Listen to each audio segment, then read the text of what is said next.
Welcome everyone. It's another Friday, another live webinar Friday. My name is Rilus. So today I'm joined. I have a guest. His name is Delo. Let's bring him into the stream. So welcome. Hey, thank you. How are you? Good. It's been kind of a wild day. Thanks for adjusting. So originally, and you go by Delo or David. I like you have Delo on the screen. Yeah, I go by Delo. So, originally you're gonna come to the studio live, but I've been kind of sick this week, so I didn't want to infect you. So, well, that's okay. No matter what it is, I don't want it. Yeah, good. I was hoping to get better and better, but yeah, it hasn't really happened. So, how are you today? I'm good, man. Just doing Friday stuff, which is usually pretty laid back, but it's a good day for me for catch up and all that. I've been running around town and enjoying the Arizona October/November, soon to be November weather. So yeah, doing good. Yeah, it's been beautiful. So tell everyone who you are and Sure. And what you do. Yeah, I'm a Arizona native, born semi-raised for 11 years out in Atlanta, but I was born in Scottsdale. Went to high school out here, finished high school out here, and then went to ASU. Got a marketing degree, a business degree over there, which I actually utilized quite a bit. Worked for Warner Brother Records, had a stint over there in the music business for a long time, and then I ended up getting into the family business, which is the insurance business, and I ran with it. I made it my own. I created what our main company is called the Ambassador Group, and I created a niche out of that, which is for hospitality. And I bought the name barandrestaurantinsurance.com. Real creative, but gets the job done, and people know what I do. So and been doing that for 23 years now. So yeah, so I'm a Sun Devil as well, also an Arizona native. There's less and less natives now, aren't there? Yeah, there is. Definitely, unless you and I are having more kids, but yeah. Yeah. So you worked in the music industry then. So Yeah. what did you do in the music industry?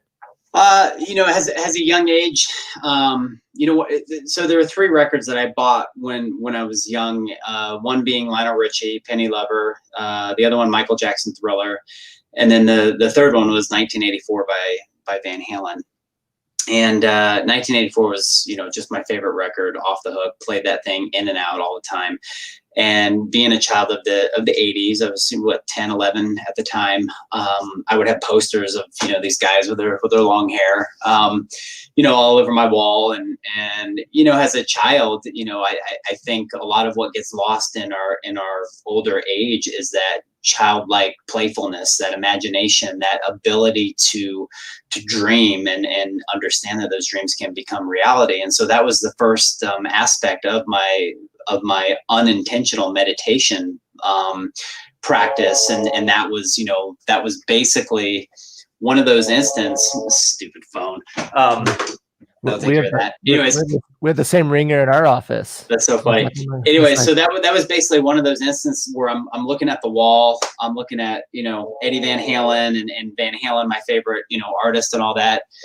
And it was one of those things where I was like, one day I'm gonna meet him, and and I was just so infatuated with the guitar playing and the rock and roll lifestyle and that whole thing. And so fast forward 12 years later, something like that, I'm back in Arizona, because I was in Atlanta at the time growing up with my mom and my stepdad. And I'm back in Arizona, and I'm on stage with Eddie Van Halen. And what am I doing there? I got an internship through ASU to work for Warner Brother Records, and that internship turned into a pretty cool job as a young kid that gave me a lot of perspective on how the real world worked really quick, and gave me that life experience, and made me realize that people like Eddie Van Halen and like Aerosmith and the Red Hot Chili Peppers and all these bands that I worked for, that they legitimately are just people like the rest of us.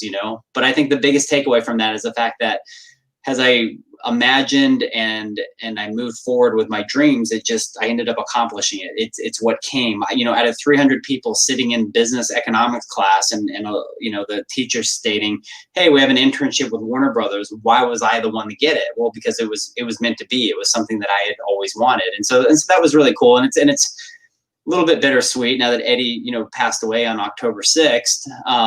It's just it's just weird to watch your life just kind of cycle through all different stuff for whatever reason. So. Yeah. So, so you worked in the music industry, and then, what brought you back to the family business?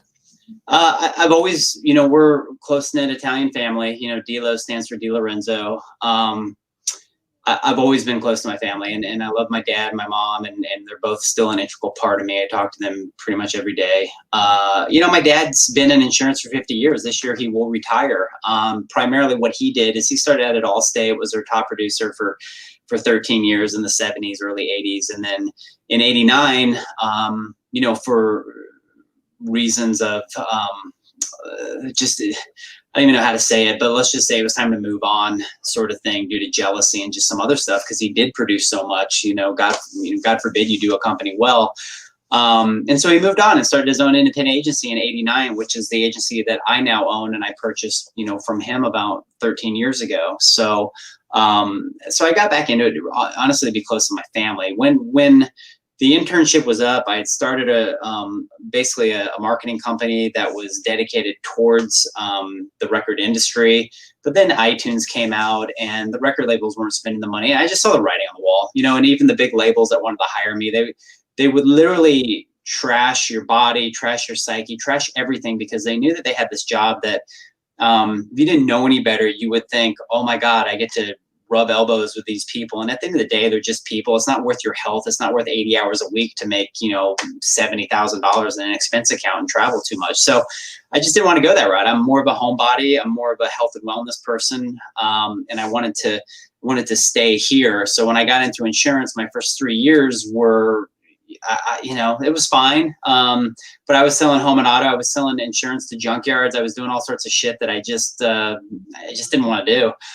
So that's why I took my entertainment experience and kind of merged it together with insurance and made it more about, what added value can I give to people within that industry? That's not just insurance, but it's a relationship, and it's creating a niche and creating that specialty. So, it took me several years to develop that niche, to become a player out here, to become somebody that people would seek out as, oh my God, this guy has all the markets, he insures all these people and must know what he's doing. It takes a lot of time. And I took that leap of faith. I didn't have any money. I lived with my parents for a number of years. I drove a crappy car. I had no bills, which is fine, but I was by no means the person out of college after having a business that had all this money to do all this stuff. I just did what it took to stay focused on that niche. And I think the coolest thing about that is I was really happy when I got into that and I started doing it. So even though my first, check was $136,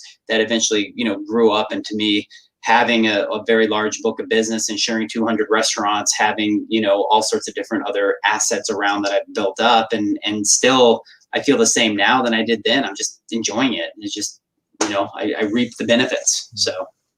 Yeah, neat. So it sounds like all those things kind of connected, huh? Your music experience, led you into, I guess, kind of the restaurant business and insurance and nightclub and bars. That's got to be a tough industry right now, huh? Or just we're just with the closures and things like that. Is that a risk that they can insure against it all, or is it just I guess no one really saw COVID, huh? No one saw being forced to be shut down. Yeah, nobody really did, except for the insurance companies.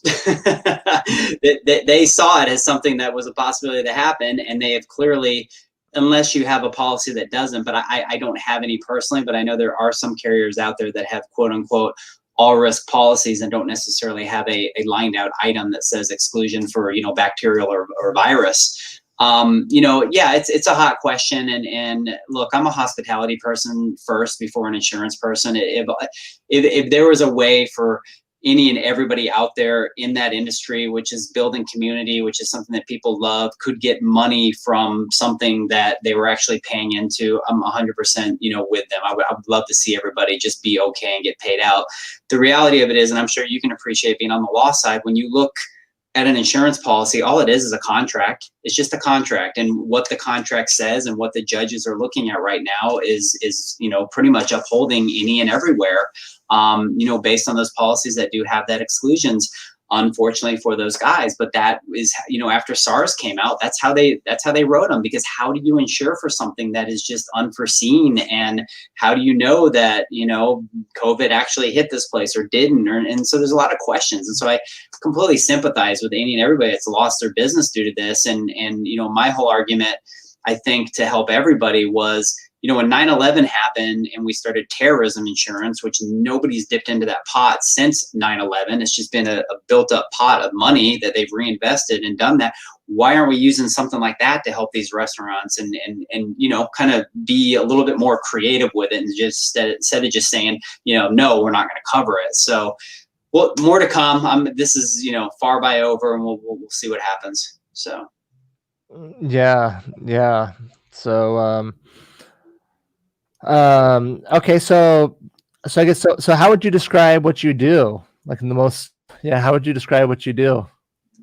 Well, there's a lot of things that I do. I think the first thing that I do is I get up with a passion and with a joy and with a, with as much as possible of a clear mind to just start my day and understand that this could possibly be the last day of my life, and realize I can feel that passion just in that short time that we've introduced to each other. Yeah. There's a passion there, which is why I wanted to meet you. I was like, yeah, this guy, he seems cool. So yeah, well, if you didn't have the sniffles, I'd be in there, giving you hugs. I mean, that's just how I am. Look, it's a lot of work. It's a lot of work to get to this point, and it's a lot of work to maintain this point and even get better. I'm always striving to get better. I'm driving from my meeting in Scottsdale today, listening to a Dave Asprey, podcast about breathing, and I'm practicing, breathing, and then, doing Wim Hof in my car. I mean, it's just any and every little thing that I can do to just feel better, get better, be better, all that sort of stuff, because of the passion of life. And when that passion is inside of you, I honestly believe that you're more of a mechanism to be able to help others. It exudes out, and it helps others. It helps others kind of discover within themselves what they're passionate about, or things that maybe, you can say, do, or that trigger something within them that say, damn, I didn't even think about that. If I just take 5 minutes to do some meditative breathing and calm my heart rate and just feel good and de-stress myself. Stress is I know COVID's serious, and I get it, and it's scary, and it's the big thing now, but stress is the biggest killer. When you stress about stuff that you literally have no control over, it just builds up. And I have been a victim of that. When I say victim, a self-victim of that, just creating all that stress in my life, thinking that I had to get this deal. If I didn't, it was the end of the world, or these people have to, so being able to let go of that and really do all that has really helped me. So what do I do, is really I just show up. I have a toolbox. I have tools in those toolbox that can help people within the vein. And my vehicle is an insurance, but through that vehicle, I've been able to start a social media, company and video production company that helps me with my own podcast. And then through that, I have a home and auto insurance division that's doing really well. And then through that, I've started a self brand called I Am the Delo, which is, all about this stuff that we're talking about now, that it's not directly business related. Like, hey, I can save you money. Who cares? It's more or less about how can we improve our days just by a little bit at a time, and then have that glow into somebody else to where they're feeling it. And then why don't we all catch that? Because that would be amazing for the world. So that's what I'm about and what I'm trying to accomplish. Yeah, that's great. So our core values we have 3 core values down to 1 sound. And really this is kind of like my core values into my business, but it's mindfully empowering passions. and it's kind of you're saying the same thing. It's like, we're Yeah. just trying to help people. Just trying to help people, support them in their passion, whatever that is. Yeah. And I love being around passionate people. Like, even if you don't care, even if you don't share the same passion.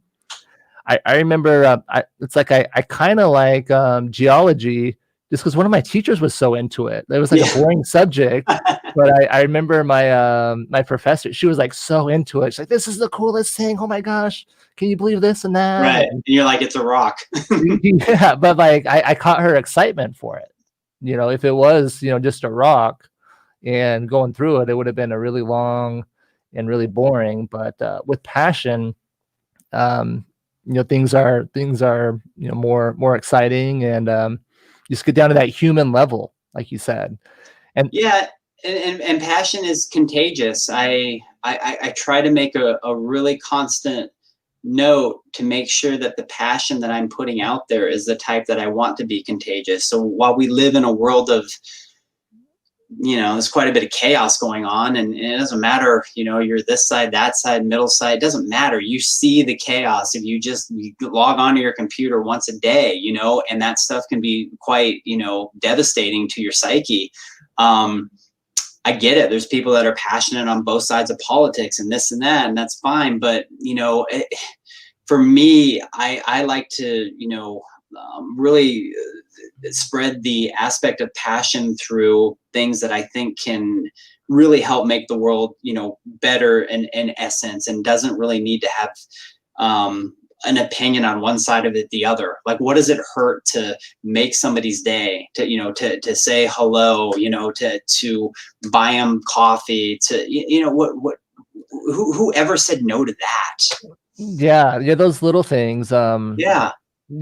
I have kids. I have 3 boys, and that's what I was telling them. Like every little moment, with a stranger, like you can brighten their day, and that's cool. Like you can, just Yeah. hi to someone, and just wave. It's not that hard, but 100%. just that little moment, and it's contagious, I guess. Then therefore they'll probably do something, and Just today I went out on my run at 6:30 in the morning, and I'm just running, and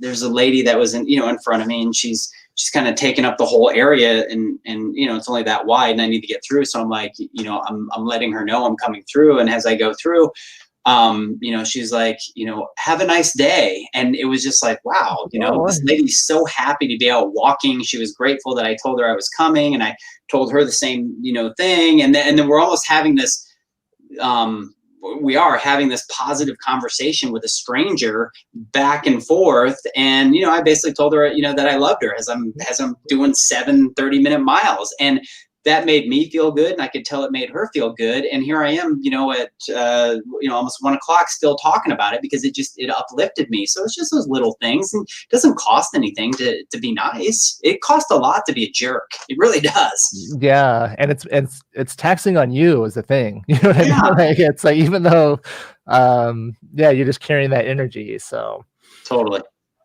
okay, so some of the questions I like to ask, comparing like what you do to like others in your industry, like how would I guess, like, what should people look out for in the insurance industry, or Yeah. what's some of the I guess the bad, Yeah. or not the bad, or just the things that you help your No. clients avoid. So one thing, as I work on myself, and I work on my psyche of what goes on, and I know this isn't your question, but just kind of give perspective. When I look into my industry, I only look at the people, and I look at the good within them. So there used to be a time back when I'd be so like up in arms about other agencies that, maybe thought they were doing what I was doing, or were doing what I was doing, or this and that. And I would be like, oh my God, you can't go with them, or this and that. It's such a freedom to just be away from that, and not have that stress, and not have that worry, and just know with what I'm doing in insurance is what I'm doing. I'm completely satisfied with it. And if your passion aligns with mine, and you understand the value and the added value that I give, we're going to be together a long time, and we're going to have So fun in that communication. abundance mentality.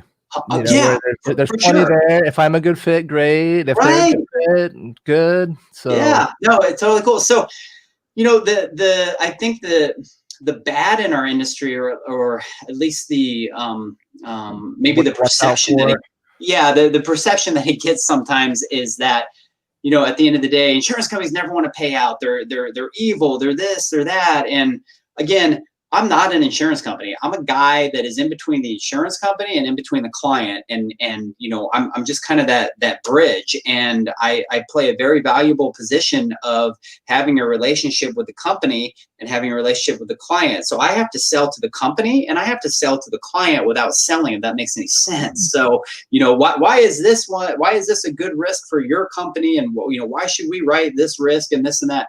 And it's a lot of juggling in that sense. Yeah, there's some crappy insurance companies out there. There's some crappy adjusters. But again, it's to say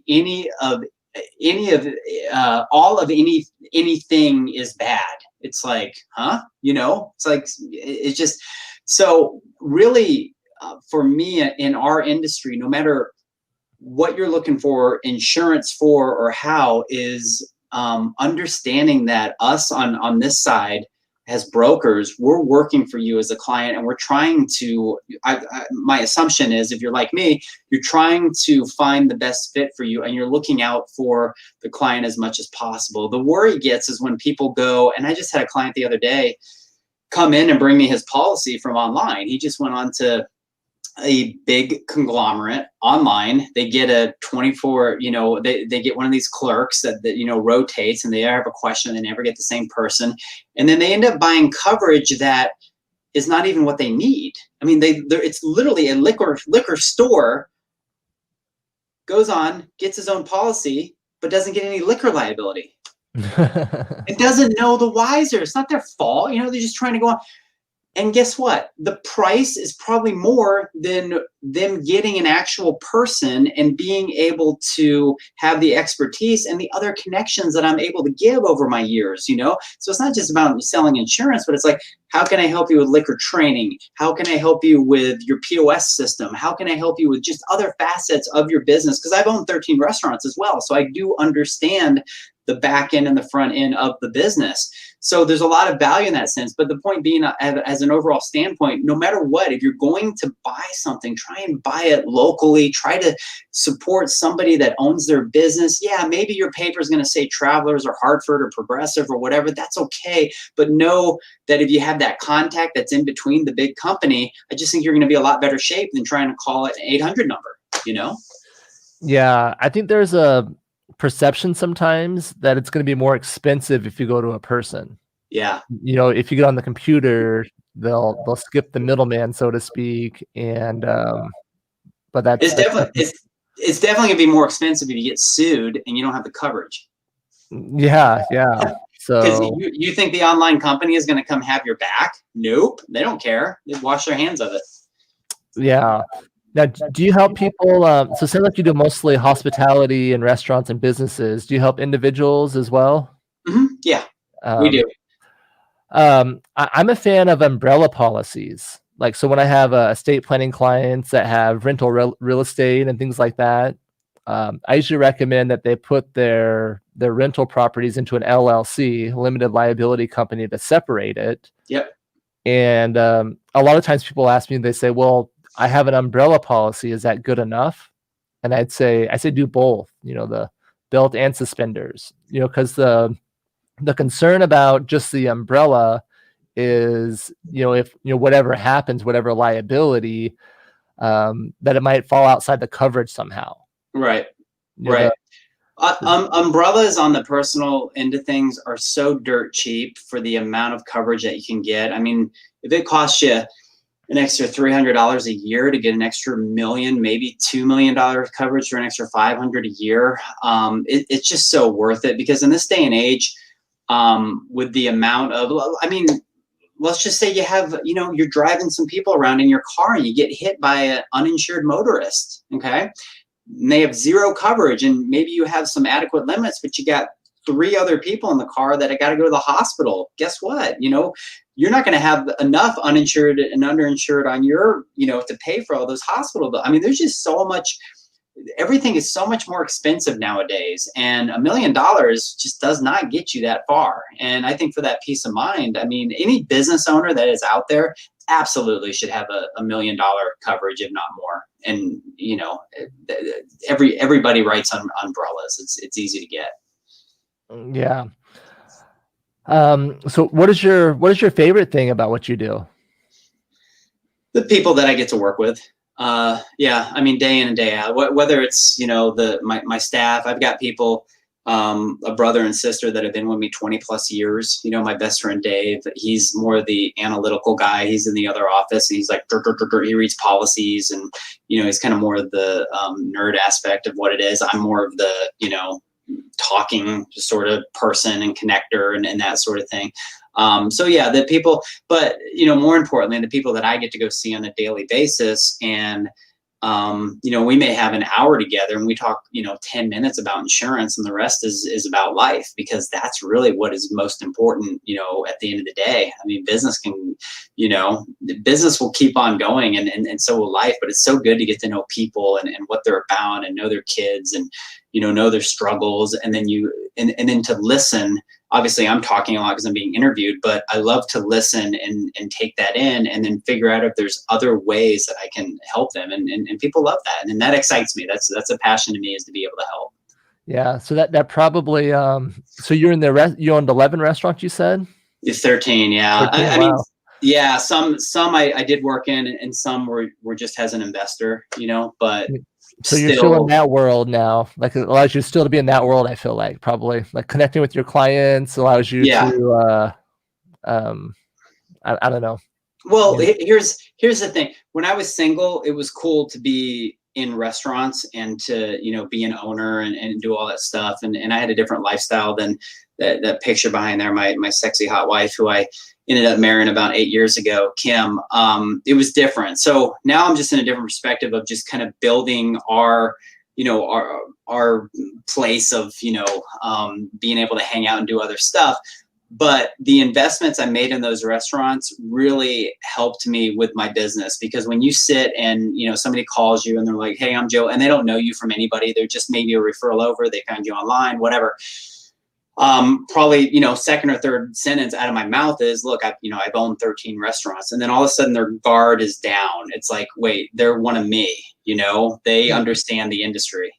Yeah. There's probably not too many people, that have that perspective. No. Not at all. I see restaurant owners, and I have a lot of respect. There's so many. It takes a lot of people to run a restaurant. Oh, it does, and it's probably one of the worst investments you can ever make. But for me, I knew that there was a back end to that investment, because I had the insurance agency going. So I knew it was the experience, and I knew it was the aspect that I could learn what they really struggle with and what they go through. So restaurants by no means did not make me a millionaire, let alone a thousandaire. It was one of those things that I put money into it. And at the end of the day, maybe I broke even, maybe I didn't, doesn't matter. I now have that on my resume, which is huge. Yeah, that experience, to be able to talk with those restaurant owners and know what they're dealing with. What is your least favorite thing about your industry, or what you have to do? I'll tell you one of mine. Yeah. So one of mine, when I have to give people bad news, it's heartbreaking and devastating. Right. So like a lady, her husband passed away. They had kids from a prior relationship. So half of the house goes to his kids, and we're trying to track down his 5 kids. And oh god, so it can be devastating. Like when people don't do the plan, and right, she's crying, and what am I going to do? It's like I wish I had better answers for you. But yeah, that's part of why I'm trying to help the other people avoid that. That's I can't imagine. That's got to be difficult. Really, I think the worst aspect of my career is not having the time to do more of it, to help more people, to know, we'll utilize the 5 o'clock time zone, even though, us that own our own business, there's no such thing as a 9 to 5. It's, Saturday, Sundays. I mean, it's, yeah. And that's just how I am. I'm built, type A, but there has to be some sort of for me, a counterbalance to be healthy with my family, to be healthy with my wife, my dogs, my friends, that sort of thing. So, it's tough because I want to help everybody and do stuff. And so even when I know it's not that good of a fit, because you can tell the person's either just playing you on price or, not really respecting or valuing the relationship, I still have this mechanism in me that still wants to help and doesn't want to lose. And so that's the most difficult and probably the worst part of the situation that I deal with. The other aspect too is I'm not an insurance guy. So like these conventions and these company things and this, and it's just not who I am. I have like a pinky ring to sell insurance. Right. Totally. Right. I mean, this is how I dress. I brand myself. I go do my thing. I just, and I'll be on the news like this and I'll have, people of my senior, they've been doing, oh, you're disrespecting the, the industry. I'm like, dude, you're not even on the news. So zip it. It's just like, whatever. It's just, yeah. Yeah.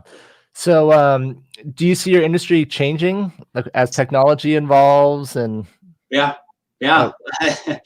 It's I see my industry definitely on the home and auto end, and maybe the lower limit, lower tier. You're gonna have self-driving cars. You're gonna have lower premiums for that because they don't get in accidents, or at least hopefully the new ones they put out don't.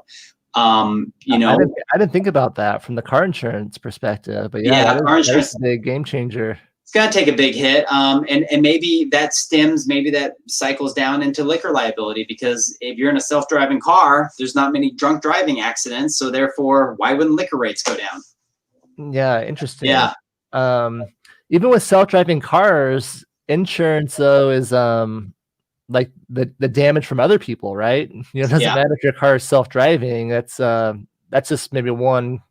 Maybe it reduces some accidents, but right, that's only one piece of it. It's right? One piece of it, and we're yes, it's changing, but we're still probably a good 10-15 years before it's really a noticeable change within how we deal with now. It's just, I think, for me, having the recognition that it is going to change and making my plan, based on that. So maybe 15 years, I'm done and I just pivot, and, I'm working on my other stuff, which is food focused fitness, and which I'm doing now. And I'll do more of that. So that's, technology is big, but also technology helps. I mean, it helps, it helps get to claims quicker. It helps get things processed faster. It helps. I mean, when I first started working in insurance, when my dad first started working, he had those things called microfiche, where you take the flimsy film and put it in the thing, and that's how he would look up clients on his little, computer.